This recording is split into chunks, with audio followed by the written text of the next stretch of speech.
Metro চড়তে তোমাদের কার না ভালো লাগে? সবার ভালো লাগে। 8 থেকে 80 মেট্রো চড়তে আমরা সবাই ভালোবাসি। মেট্রোর অনেক স্টেশনের মধ্যে এই স্টেশনটা আমার ভীষণ প্রিয়। বলো তো কমেন্ট করে যে এই স্টেশনটা কোন স্টেশন। যাই হোক, সানডে ছিল বলে মেট্রো স্টেশনটা বেশ ফাঁকা ফাঁকাই ছিল সকালের দিক। তখন মানে অনেকটা সকাল ছিল। তো এই ফাঁকা মেট্রো স্টেশনে দাঁড়িয়ে ভাবলাম যে ট্রেনটা যখন থেকে ঢোকে সেইটা দেখতে না ভীষণ ইন্টারেস্টিং লাগে আমাদের সবার।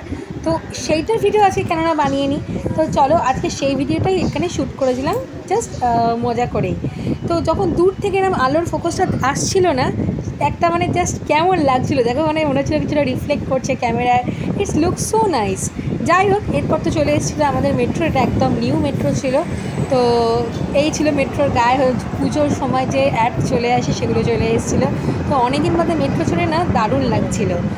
অফিস টাইমে মেট্রোর থেকে তাড়াতাড়ি যাওয়ার অন্য কোনো যান আমরা ভাবতেই পারি না। ছিল ভাইয়ের জন্মদিন, ছোট্ট একটা ক্লিপিং ছিল, ওইখানে সবাই মিলে আমরা একসঙ্গে খাওয়া দাওয়া করছিলাম। অ্যাকচুয়ালি সেই উদ্দেশ্যেই বাড়ি যাবো বলে আজকে সকাল সকাল নিয়ে নিয়েছিলাম মেট্রো। এখানে কিনেছিলাম ভাইয়ের জন্য একটা চকো এসপ্রেসো কেকটা, এটা ছিল মিয়া আমরে থেকে। আর তারপর কি সবাই ভাইয়ের জন্য গান গিয়ে উইশ করেছিলাম ভাইকে। আর এটাই ছিল চেষ্টা ছিল আমাদের যে ভাইয়ের দিনটা খুব স্পেশাল করতে পারি। Thank you. Little bit cake ভালোবেসো আর পাশে থেকো।